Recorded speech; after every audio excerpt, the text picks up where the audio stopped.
and welcome to another episode of InstaVision. I'm Glenn Reynolds. Well, there's media, and then there's media. And one area of media that the political people tend to ignore is what you might call women's media. But actually, it's a very powerful force, and it's now undergoing some change. Eschbach is the editor-in-chief of Verily Magazine, a new women's magazine that's being launched and aims to break the mold. Welcome, Kara. Thanks for having me, Glenn. It's great to have you here. So what made you decide to start a new women's magazine? I mean, what isn't being done or what shouldn't be done by the current crop? Yeah, so really, I think like most businesses, we were trying to address a need that we felt for ourselves. Verily really started as brunch with women, and we were talking about how women's media really just didn't seem to reflect the reality of the lives that we were living. And it just so happened that my co-founder had done some internships at Elle magazine, and she was talking about how she would love to one day start her own. And this really resonated with me. I came from more of a business background, and it just really struck me as, that's a really interesting idea. I think that there's a piece of the market that's not being addressed, and that there's certainly room to be doing something different within the medium. And I think what's going on in a lot of the current women's magazines, it's certainly they're addressing a particular kind of woman, and women want to feel good about themselves. They want to dress nicely. Everybody wants to look great. But I think a lot of times the way that this is presented and the way that they dress or the way that we talk about career and balance and family life really isn't very representative of the way that a large piece of us actually live our lives. It's not very realistic and reflective of how we want to see ourselves. Yeah, Myrna Blythe was the editor of Ladies' Home Journal for a while. She wrote a book a few years ago called Spin Sisters. And she said that, women's media in general sort of do their best to keep women worried and resentful and feeling inadequate. Do you agree with that? Yeah, I mean, I would hope that it's not, overtly trying to make women feel bad about themselves. But I think there have been several studies that have shown, I think, like 75% of women, after they read a women's magazine, actually feel worse about themselves rather than better. So I think the messaging that's happening there is sort of counter to what they think the messaging is. And I think a lot of that is the way in which the information is presented. And you look at the cover lines, and it's not about get in shape to feel good. It's get the best abs now, lose 10 pounds, nab him.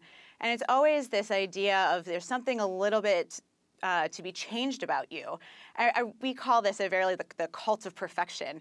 And there's always this subtle messaging that, well, if you were only a little bit thinner, a little bit prettier, a little bit smarter, a little bit more aggressive in the workplace, you would be happier.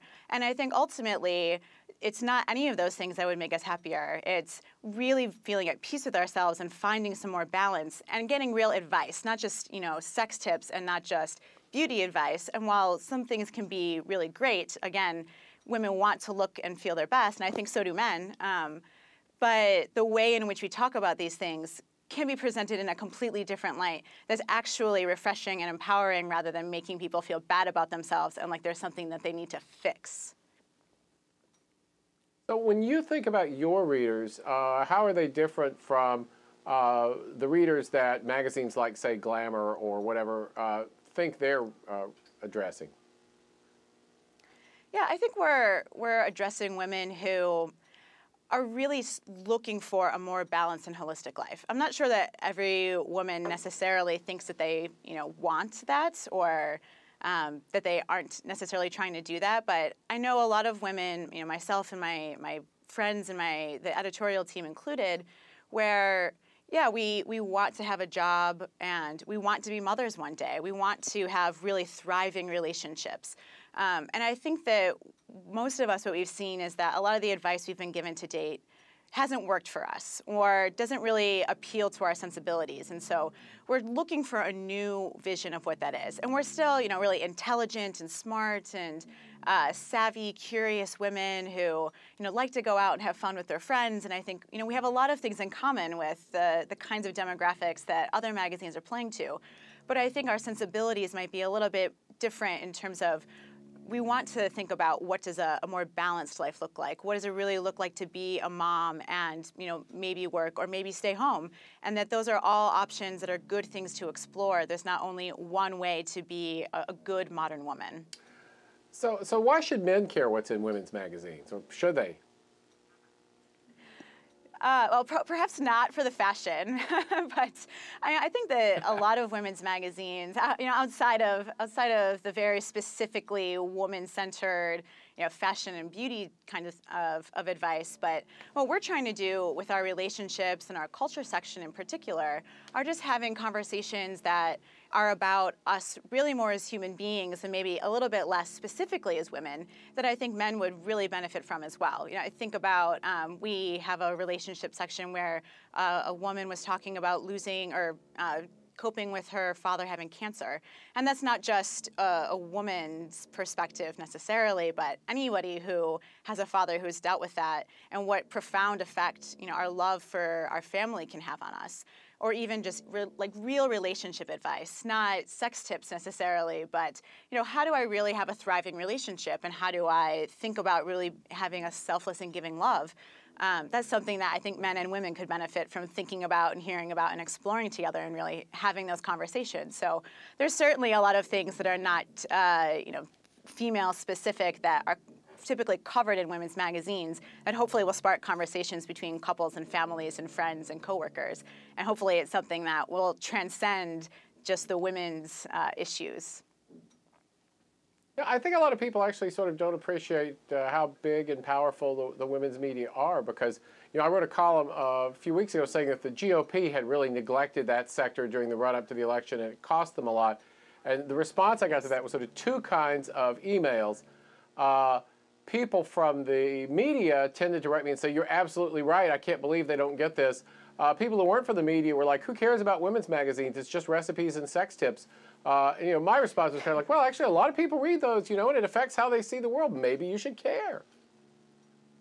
Yeah, I mean, at Verily, we're nonpartisan. We're not taking any sides in any political debates. But I did find it very striking over the summer when President Obama was interviewed by Glamour magazine.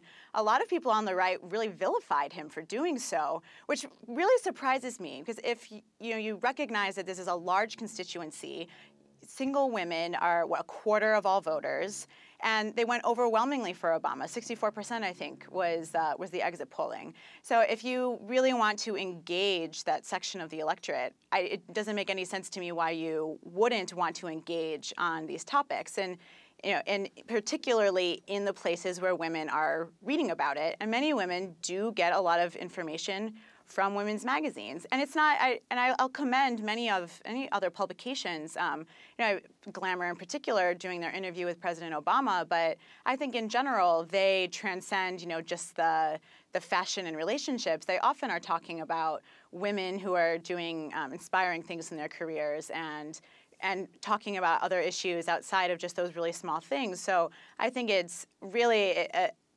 seems very surprising to me that the GOP wouldn't want to engage women where they are, and they are reading women's magazines. So, people from both sides, it just seems like it would be smart to go out and find the people that you want to talk to and engage with them on the issues that they're really interested in talking about. I think that's right. Well, final question, where can people go to find out more about your magazine? Well, at the moment, we are online mostly, so it's verilymag.com, verilymag.com, and we are just about to go out and do some fundraising so that we can build this into a big business and hopefully really be able to reach women where they're at and provide them with really holistic media that helps them to live their best lives. Well, thank you so much for taking the time to join us. Oh, thank you so much for having me. I really appreciate it. Thank you. And that was Kara Eschbach. She's the editor-in-chief of Verily Magazine, a new up-and-coming women's magazine that tries to do something a little different. And I do think that stuff is important. Well, thank you for tuning in this week. We'll be back next week. In the meantime, have fun on the internet. Thanks.